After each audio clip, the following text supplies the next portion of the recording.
오늘 아동부 성경학교로 인해서 선생님들과 부모님들이 그곳에 가시게 됐는데요. 지난 한 주 이 성경학교를 위해서 기도하다가 이런 생각이 들었어요.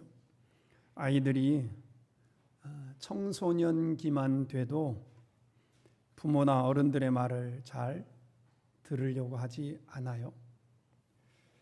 더군다나 이게 신앙적인 부분은 더 잘 안 들으려고 합니다. 저와 여러분에게 사명이 있다면 내 자녀나 손주나 손녀들을 위해서 신앙적인 노력이 절대적으로 필요한 게 우리들의 사명이죠. 단순히 아이들이 우리 집안에 태어난 게 아니라고 생각을 합니다. 예수님이 생명인 것을 믿고 있는 그런 부모와 또 할아버지 할머니에게 보내신 것에는 하나님이 생각하실 때 충분히 이 정도 가정이면 이 아이를 위해서 기도하겠구나 이런 마음이 드셔서 우리 가정에 아이들을 선물로 보내주신 거라고 생각을 해요. 손주 손녀들 오면 용돈 주시잖아요. 저희 집 아이들 같은 경우 다 컸는데 성년이 됐는데도 할머니 집에 가면 할머니가 그 농 밑에 숨겨놨다가 간다고 전화하면 은행 가가지고 찾아다가 이렇게 하은이 줘라 하람이 줘라, 이게 할머니의 즐거움이신 것 같기는 해요. 근데 우리가 손주 손녀들 오면 꼭 이 세 가지를 했으면 좋겠습니다. 하나는 축복기도 해주셨으면 좋겠어요. 그 부모들이 싫어해도 애들 축복기도 해주는데 뭐 할아버지 할머니가 아이들 축복기도 해주시고요. 단 가르치려고 하시면 안 됩니다. 가르치면 애들이 거부합니다. 그냥 축복해 주시면 되고, 둘째는 그 아이들의 영혼을 위해서 기도해 주셔야 돼요. 이 영적인 부분들은 우리의 힘으로 안 되는 거잖아요. 영혼을 위해 기도해 주시고, 셋째는 가장 중요합니다. 지속성입니다. 끊임없이 하셔야 합니다. 이게 하루 이틀에서 되어지는 문제가 아니기에 아이들이 오면 그리고 나서 용돈 주세요. 용돈 주면서 아이들을 위해서 기도해 주시면 좋겠습니다. 분명히 때가 되면 그 눈물의 기도가, 우리들도 경험했잖아요. 부모의 눈물의 기도가 결국 때가 되니까 내게 오는 것처럼 할아버지 할머니의 눈물의 기도가 결국은 그 아이들이 언젠가 예수를 잘 맞는 배우자를 만나게 하시든지 아니면 그런 직장을 들어가게 하시든지 어떤 계기를 통하여서든 하나님이 분명히 믿음의 자녀로 세워주실 거라고 믿습니다. 어떤 분이 로또 복권을 샀대요. 복권을 사서 밤새도록 혼자 생각했답니다. 이 복권 1등 당첨되면 그 돈을 어디다 쓰지? 한 20억 되어지면 10억은 어떻게 하고, 20억이면 세금 떼고 나서 10몇 억을 받으면 11조 이만큼 하고 나머지를 어디다 쓰지? 차를 바꿀까? 집을 바꿀까? 밤새도록 생각을 했다라는 거예요. 당첨되지도 않았어요. 근데 산 거 가지고 고민하는 거예요. 오늘 우리가 읽은 본문을 한마디로 표현하면 그런 겁니다. 예수님이 변화산에서 변형되는 걸 제자들이 봤어요. 산에 내려왔는데 귀신 들린 아이가 있었잖아요. 본인들은 이 귀신 들린 아이를 치료를 못했어요. 그런데 예수님은 소위 말하면 한 방에 해결하셨어요. 그리고 예수님을 따르는 수많은 군중들이 똑같은 생각을 해요. 이분을 우리나라의 왕으로 삼으면 좋겠다. 이게 민심이에요. 그래서 제자들이 생각한 겁니다. 예수님이 왕이 되면 그때 우리 제자들 12명 중에 분명히 요직에 앉혀놓을 텐데, 그러면 내가 높은 자리에 앉아야지. 내가 총리의 자리에 앉고, 내가 국회의장 자리에 앉고, 내가 어떤 부총리의 자리에 앉고, 이런 생각을 한 겁니다. 내가 다른 제자보다 믿음이 더 좋으니까 12명이 있는데 3명만 특별히 골라서 기도하는데도 데리고 가시는 걸 보면 내가 좀 특별한 사람이겠지, 이런 꿈을 꾸기도 했고, 내가 그래도 다른 제자들보다 나이가 많으니까 그 여러분들 그런 그 그림 보셨죠? 성만찬 그림. 예수님이 가운데 계시고 제자들이 옆에 쭉 있는 성만찬 그림을 보셨을 텐데 유심히 보신 분이 있는지 모르겠습니다. 거기에 13명이 있습니다. 예수님까지 해서 13명이 있는데 12명은 공통점이 있고 한 명만 다른 점이 있습니다. 그 한 명은 수염이 없습니다. 유일하게 한 명만 수염이 없는 사람이 있어요. 총각입니다. 이게 요한이에요. 근데 그 12명의 제자들이 다 나이가 똑같은 게 아니잖아요. 그 중에는 예수님보다 나이가 많은 사람도 여럿 있어요. 그래서 제자들이 생각할 때 나이가 그래도 내가 제일 많으니까 내가 높은 자리에 앉아야지. 내가 교회를 오래 다녔으니까, 내가 장로니까, 내가 권사니까 더 중요한 자리 차지해야지. 이런 생각들이 제자들에게 있었던 거예요. 이걸 제자들끼리 주고받았죠. 그래서 다툼이 일어난 거예요. 우선순위를 서로 다른 곳에 두다 보니까 그런 거예요. 근데 이 생각이 제자들에게만 있었던 게 아니에요. 제자들의 엄마들도 똑같은 생각이에요. 그래서 마가복음 20장에 보면 그 어느 어머니가 와서 이야기하잖아요. 우리 아들을 오른쪽에, 우리 아들을 왼쪽에 앉혀주세요. 야고보와 요한의 어머니예요. 두 아들이잖아요. 형제가 예수님의 제자잖아요. 그래서 두 아들을 높은 자리에 앉혀달라. 치맛바람이 지금만 있는 게 아니라 그때도 있었던 것 같아요. 그래서 예수님이 왕 되면 우리 아들들 거기 앉혀주세요. 이런 거예요. 제가 우리 교회 장로님들이 세 분이 계시잖아요. 장로님들을 볼 때마다 늘 감사한 게 있어요. 어느 교회 이야기를 들어보면 어렵지 않게 여러분도 들으셨을 거예요. 서로 재정부장을 맡으려고 애를 쓰세요. 재정부장 하다가 다른 분으로 바꾸면 시험 드는 분들이 계세요. 장로님들도 시험 들어요. 그래서 언짢아하고 또 나는 안 시켜주나 이런 생각을 가지신 분들이 있다라는 거예요. 하나님의 재물을 관리하는 일에 더 잘 관리하고 싶어서 그런 것 같지는 않아요. 아무튼 그런 다툼이 있어요. 그게 마치 힘인 것처럼 생각하는 분들이 계세요. 그런데 우리 교회 장로님들은 제가 19년 동안 같이 지내왔잖아요. 이제 처음부터 강대진 장로님 원로 장로님이셨으니까 그렇고 심 장로님과 박 장로님은 이분들이 연말이 되어지면 서로 재정부장을 안 맡으려고 애를 써요. 교회가 재정이 마이너스가 나면 이해가 돼요. 그렇지도 않는데도 서로 장로님이 해요. 장로님이 해요. 이래요. 아마도 권력이라고 느껴지는 자리라면 그렇게 안 하셨겠지요. 근데 서로 양보하고 서로 살피고 아마도 하나님이 그래서 우리 교회 장로님들을 사랑하시는 게 아닌가 이런 생각을 갖게 됩니다. 제자들이 그러지 못했어요. 높은 자리 내가 앉아야 한다. 높은 자리 네가 가면 안 된다. 이것 가지고 옥신각신한 겁니다. 그런데 여기 조금 더 눈여겨볼 내용이 있는데요. 46절, 47절을 잘 다시 한번 읽어볼까요? 46, 47절에 시작. 제자 중에서 누가 크냐 하는 변론이 일어나서 예수께서 그 마음에 변론하는 것을 아시고 어린아이 하나를 데려다가 자기 곁에 세우시고 제자들이 가지고 있는 생각이 뭐냐면 예수님 앞에서는 말도 못 꺼냈던 걸 자기들끼리 있을 때 이러네 저러네 그랬던 거예요. 우리가 기억해야 할 게 있습니다. 내가 예수님 앞에 당당하게 설 수 없는 문제라면 그러면 그거 하지 말아야죠. 예수님은 둘째치고 내 옆에 꼬마 한 명이라도 옆에 있으면 하지 못할 행동이면 하지 말아야죠. 제자들은 예수님이 없으니까 자기들끼리 다툰 거예요. 그런 거라면 포기해야 합니다. 누가 보면 부끄러울 일이라면 하지 말아야 합니다. 그래야 은혜지요. 예수님은 이렇게 말씀하잖아요. 읽어볼까요? 시작.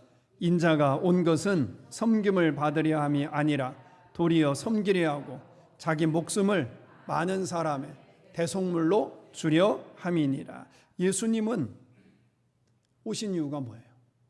빨간 걸로 해놨습니다. 첫째, 섬기려고 오셨어요. 내가 높은 자리에 가야지, 내가 대통령에 앉아야지, 내가 국무총리 해야지, 내가 군사력을 가져야지, 이런 게 아니고 예수님은 섬기려고 오셨다. 이게 첫 번째고, 두 번째는 대속물로 주려고, 자기가 제물이 되기 위해서 오셨다라는 거예요. 다른 사람들보다 높은 자리에 오르기 위해서 오신 게 아니에요. 우리가 닮아야 할 믿음의 자세인 줄로 믿습니다. 어떤 분들은 이 성경 구절을 이렇게 적용하는 분들이 계시는 거 보고 제가 깜짝 놀랐어요. 예수님도 섬김받기 위해 오신 게 아니라 섬기기 위해 오셨는데 자꾸 누군가를 섬겨주고 대접해주고 또 챙겨주면 버릇 나빠진대요. 그래서 섬겨주면 안 된대요. 정말 성경을 몰라도 너무 모르는 분들의 생각이다라고 여겨지는데 생각보다 그런 분들이 많아요. 성경의 의미는 그런 게 아니에요. 내가 섬겨줌으로 인해서 그 사람이 버릇이 나빠지고 교만해지고 그런 것에 대한 책임은 하나님이 그 사람한테 물으실 거예요. 교만해진 그 사람한테, 또 버릇 없어진 그 사람한테 주님이 물으실 거예요. 주님이 나한테 물으시는 건 뭐냐면 그 사람의 태도와 상관없이 내가 어떤 모습이었느냐, 이게 주님이 나에게 물으시는 거예요. 그걸 예수님이 하신 거잖아요. 예수님이 이 땅에 오셔서 섬긴 사람들을 보세요. 그들은 곧 있으면 예수님을 팔아넘길 사람이에요. 제자들이에요.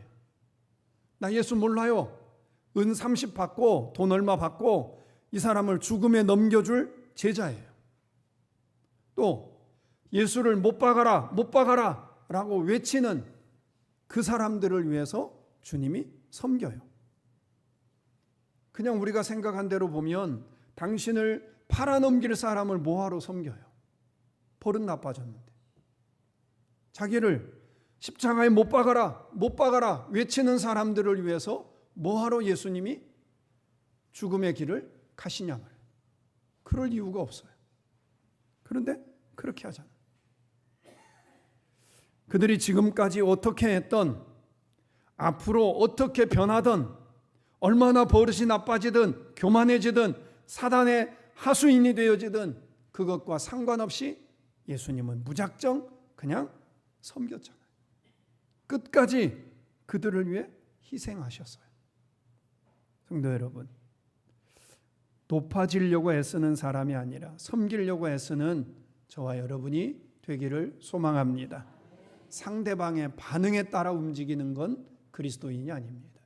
그리스도인은 상대방이 어떻게 하든, 내가 섬겨줬는데 그 사람이 어떻게 하든, 내가 섬겨서, 제가 지난주 화요일날 성경공부팀한테 이런 얘기를 했어요. 한 주간 깻잎김치 담아서 내가 섬기고 싶은 그분 가져다 드려라 그랬더니 없으니까 영상으로 예배드릴지 뭐죠. 이영자 집사님이 그랬어요. 깻잎김치 담는 게 얼마나 힘든지 아세요? 힘든 줄 아니까 더 해야죠 라고 했는데요, 내가 맛있게 김치를 담아다 줬는데 그 김치를 쓰레기통에 버리든 말든 그건 그 사람의 몫이에요. 나의 몫은 섬기는 거잖아요. 그게 예수님이 우리에게 보여주신 거잖아요. 만약에 본문에서 제자들이 서로 언쟁을 하는데 서로가 서로를 어떻게 하면 섬겨줄까? 아니에요. 내가 높은 자리가 아니라 베드로 당신이 높은 자리 가세요. 안드레 당신이 가세요. 이렇게 했다면 예수님이 얼마나 행복했겠냐 말이에요. 하지만 제자들은 안타깝게도 그러지 못했어요. 서로 높은 자리에 앉기 위해서 논쟁을 했습니다. 이런 제자들에게 예수님의 처방입니다. 그런 모습을 아셨어요. 그리고 이렇게 말씀합니다. 48절입니다. 47절 48절 47절 48절 시작. 예수께서 그 말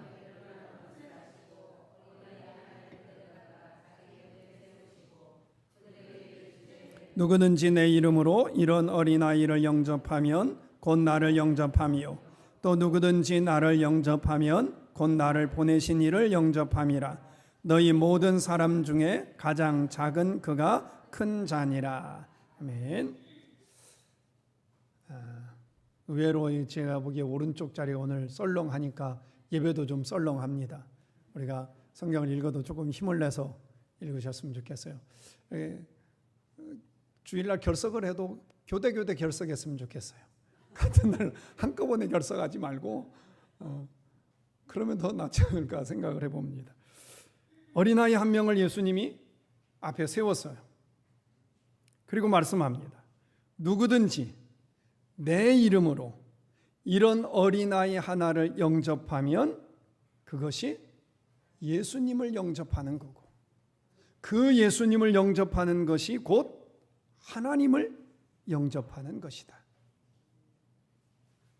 그리고 그 사람이 큰 사람이다. 여기 예수님의 말씀을 잘 보시면 이 어린아이는 권력의 자리에 있는 존재가 아니에요. 이 어린아이는 내가 높아지는데 도움이 되는 역할이 아니에요. 어린아이는 내가 존경받는 데 있어서 큰 힘이 되는 그런 존재도 아니에요. 보편적으로 어린아이가 지금 그런 거잖아요. 그런데 만약 이 어린아이들에게 힘이 있어요. 능력이 있어요. 내가 높은 자리에 가는데 큰 도움이 될 만한 아이예요.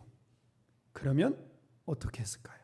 이 아이를 잘 대해줬겠죠. 그런데 세 번째, 만약에 이 어린아이가 단순히 권력의 힘을 줄 정도만이 아니라 이 아이가 예수님이라고 생각을 해보세요. 그럼 어떻게 했을까요?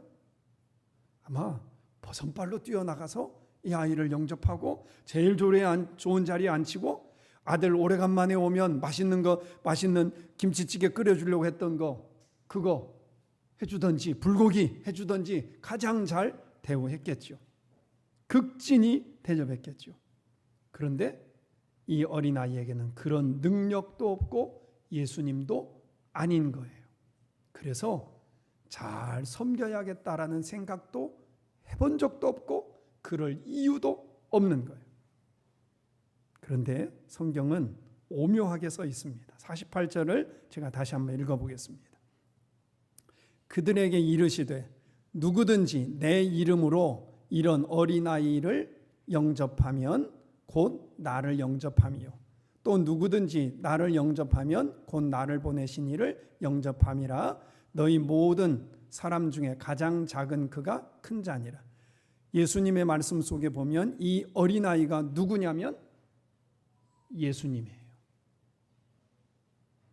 너희가 하찮다고 여겼던 이 아이가 예수님이었다.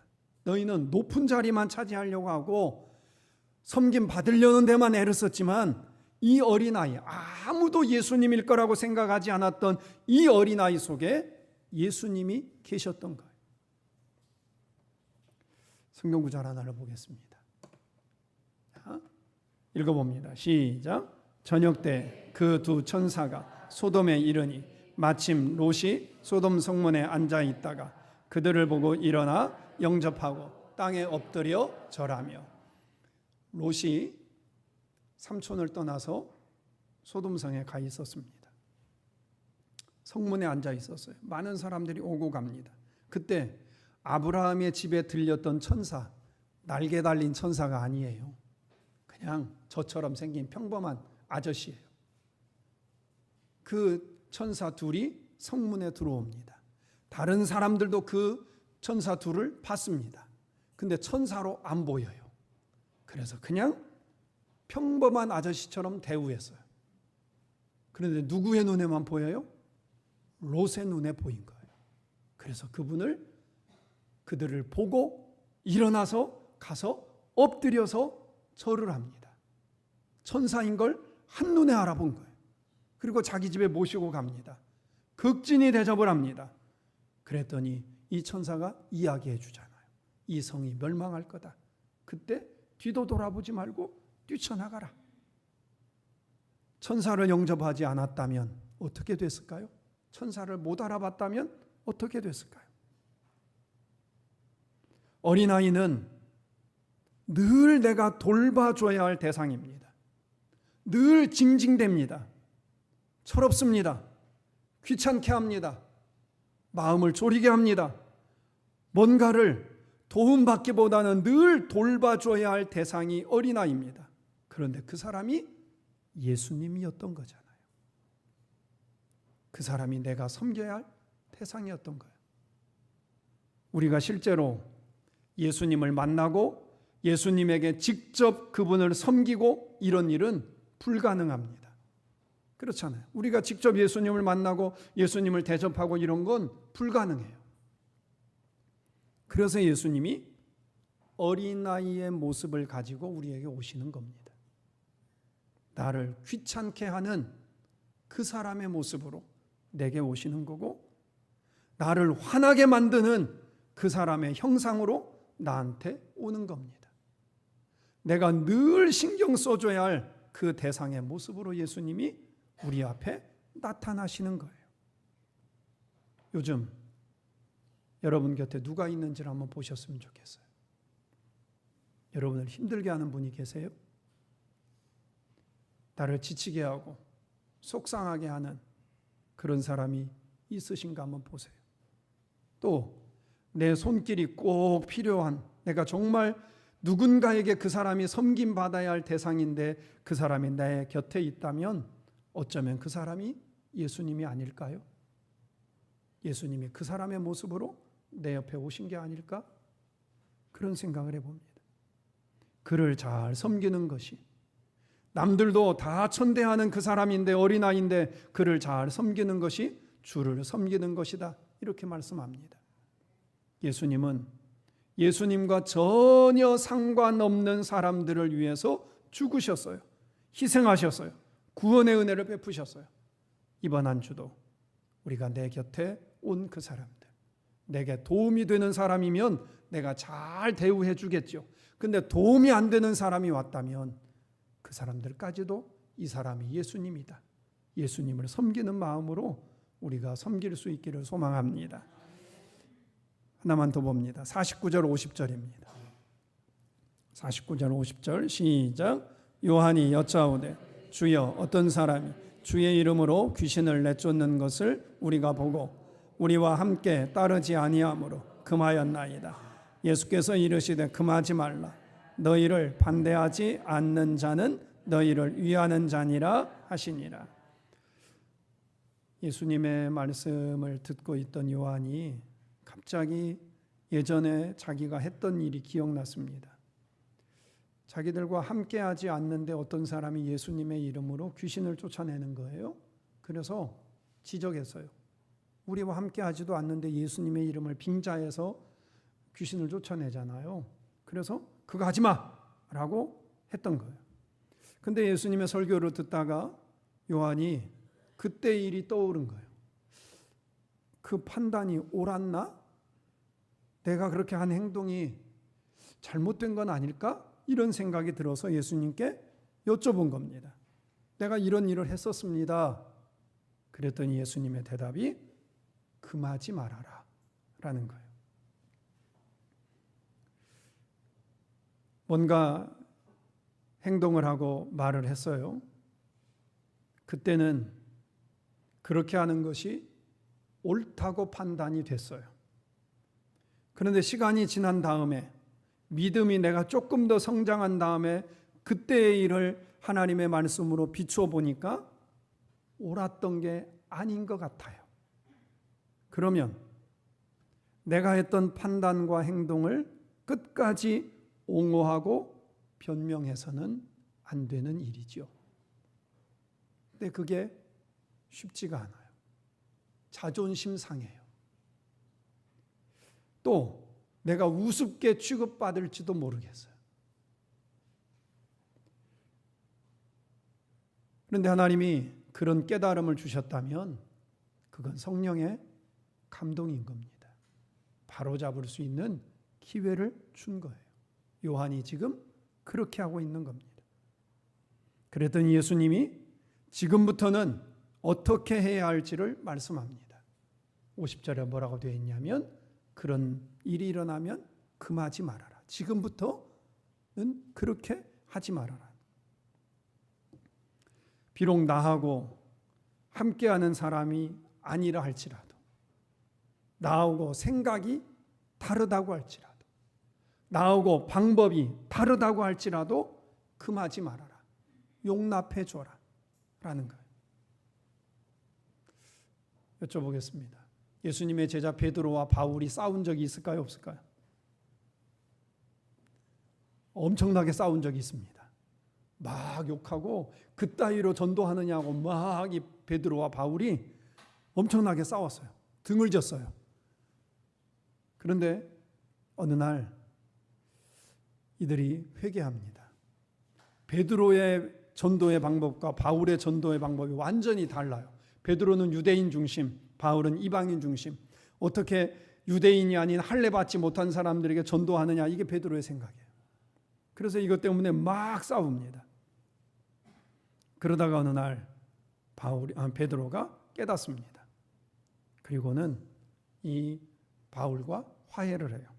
그 뒤에 베드로가 쓴 성경 구절이 이런 구절이 있습니다. 읽어봅니다. 시작. 우리가 사랑하는 형제 바울도 그 받은 지혜대로 너희에게 이같이 썼고. 원수라고 생각했던 이 바울을, 너는 제자도 아니잖아, 근데 왜 넌 사도라고 불러, 막 욕했던 이 바울을 사랑하는 형제 바울이라고 표현을 합니다. 나중에 깨달은 거예요. 하나님이 일하시는 방법이 다르구나. 이걸 깨닫고 그 잘못되어졌던 부분들을 바로잡는 겁니다. 성도 여러분, 우리 모두는 얼굴도 다릅니다. 목소리도 다릅니다. 삶의 방식도 다릅니다. 기도하는 모양도 다릅니다. 성경을 보는 것도 다릅니다. 신앙생활 방식도 다릅니다. 처음에 이렇게 성가대와 우리 한나 권사님들을 자리를 맞바꿨을 때 아마 어색했을 거예요. 늘 앉던 자리에 앉아야 편한데 새로운 자리에 가서 앉는 것도 늘 어색하고 불편했을 거예요. 자리 하나 앉는 것도 이게 쉽지 않은데 신앙생활이 다른 사람을 용납하는 게 쉬운 일이 아니에요. 그런데요, 잘 생각해 보세요. 그 다름을, 나하고 다른 그 다름을 누가 줬을까 하는 거예요. 그 다른 모습을 내가 준 게 아니잖아요. 하나님이 준 거잖아요. 그러면 하나님이 나와 다른 모습을 이 사람에게 줬다면 인정해야죠. 품어야죠. 섬겨야죠. 그게 하나님의 뜻이잖아요. 다른 성도가 있다면, 다른 방식이 있다면 그들을 험담하는 게 아니라 인정해주고, 그들을 통하여 복음이 세워지고, 그들을 통하여 전도가 되어지고, 그들을 통하여 영원히 살아날 수 있다면 그게 하나님의 영광인 줄로 믿습니다. 우리가 그런 모습으로 함께 교회를 섬겨갈 때 하나님이 협력해서 선을 이루게 하시고 구원받는 자가 더해가는 우리 교회로 인도해 주실 줄로 믿습니다. 서로 다름을 인정하고 높여줄 수 있고 섬겨줄 수 있는 저와 여러분 되기를 소망합니다.